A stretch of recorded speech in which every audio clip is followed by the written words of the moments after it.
Hey, Olive, Arlo, and Frank. It's Grandpop in the living room. And today, we're going to pick back up in the book of Leviticus. And we will be in Leviticus chapter 20. And we're going to be doing some more of these regulations about various things. The first one is illegitimate family worship. The Lord spoke to Moses, "You are to say to the Israelites, any man from the Israelites or from the foreigners who reside in Israel, who gives any of his children to Molech, must be put to death." And if you remember, Molech was this horrible god that you would sacrifice your children to. You would put an infant in this burning vessel, this hot metal vessel, and it would just kill it. The people of the land must pelt him with stones. I myself will set my face against that man and cut him off from the midst of his people, because he has given some of his children to Molech, and thereby defiled my sanctuary and profaned my holy name. If, however, the people of the land shut their eyes to that man when he gives some of his children to Molech, so that they do not put him to death, I myself will set my face against that man and his clan. So his clan's his family. So if somebody in your family is doing this, you better stone him to death. I will cut off from the midst of their people both him and all who follow after him in spiritual prostitution, to commit prostitution by worshiping Molech. The person who turns to the spirits of the dead and familiar spirits to commit prostitution by going after them, I will set my face against that person and cut him off from the midst of his people. So these are spiritists, people who, it's called a seance. You go there and they supposedly speak to the dead. Now, we're going to run into a story when we get into further, when the children of Israel get into the promised land, where King Saul raises Elijah from the dead. It doesn't work out too well, but it was something that, he went to this witch, the witch of Endor, and she raised him from death to speak to him, his spirit anyway, not his body. You must sanctify yourselves and be holy, because I am the Lord your God. You must be sure to obey my statutes. I am the Lord who sanctifies you. So holy and sanctified, they both mean set aside.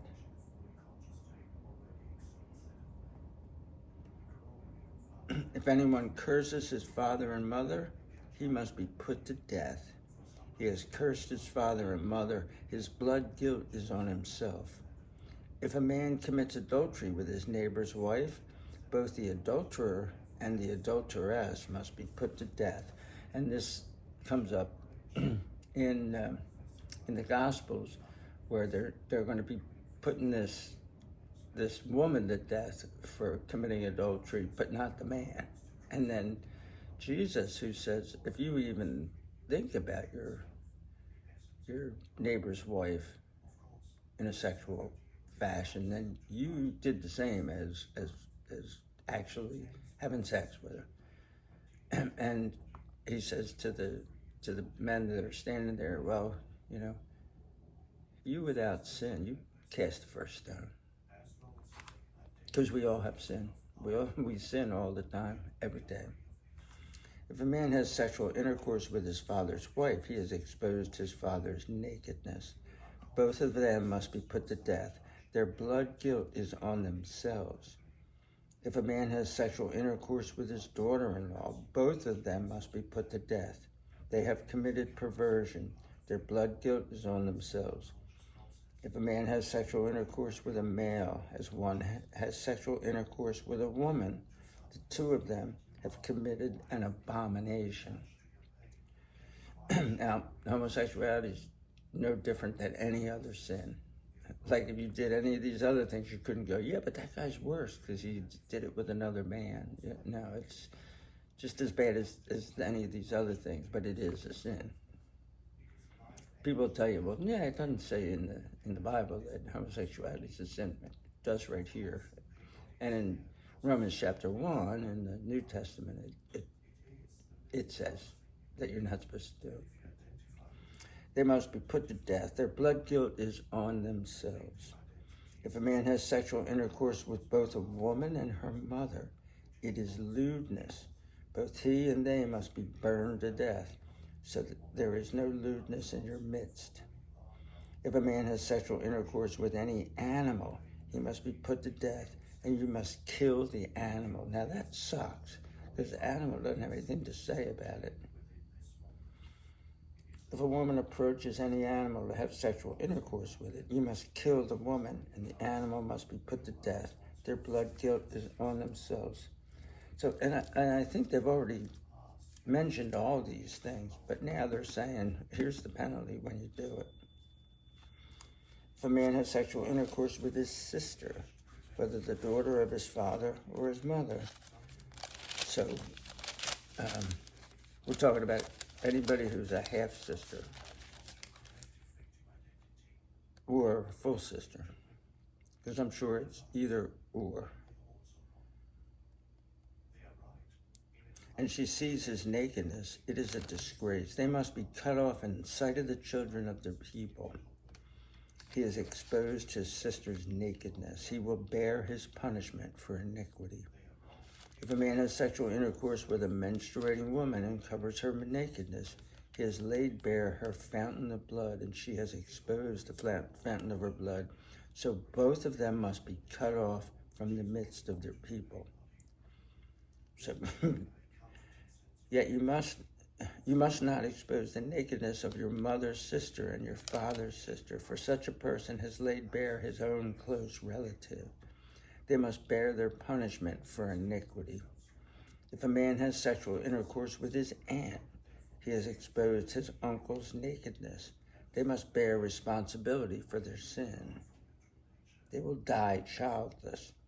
If a man has sexual intercourse with his brother's wife, it is indecency. He has exposed his brother's nakedness, and they will be childless. You must be sure to obey all my statutes and regulations, so that the land to which I am about to bring you to take up residence, to which I am about to bring you to take up residence there, does not vomit you out. You must not walk in the statutes of the nation which I am about to drive out before you, because they have done all these things, and I am filled with disgust against them. So I have said to you, you yourselves will possess their land, and I myself will give it to you for a possession, a land flowing with milk and honey. And that's an expression that we still use today, land of milk and honey. I am the Lord your God, who has set you apart from the other peoples. And milk and honey, that's talking about like cattle, and the like beekeeping and all this kind of stuff. It's ways to make food. So this is going to be a fruitful place. Therefore you must distinguish between the clean animal and the unclean, and between the unclean bird and the clean. And you must not make yourselves detestable by means of an animal or bird or anything that creeps on the ground. Creatures I have distinguished for you as unclean. You must be holy to me, because I, the Lord, am holy, and I have set you apart from the other peoples to be mine. A man or woman who has in them a spirit of the dead or a familiar spirit must be put to death. They must pelt them with stones. Their blood guilt is on themselves. So this is the spiritist and the medium, the seance people.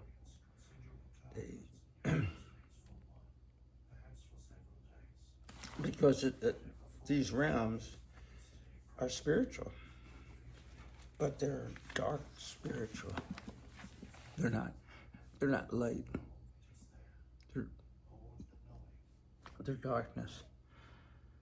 Anyway, as we cruise through the book, that's easy for me to say, the book of Leviticus, I will see you next time. Peace out.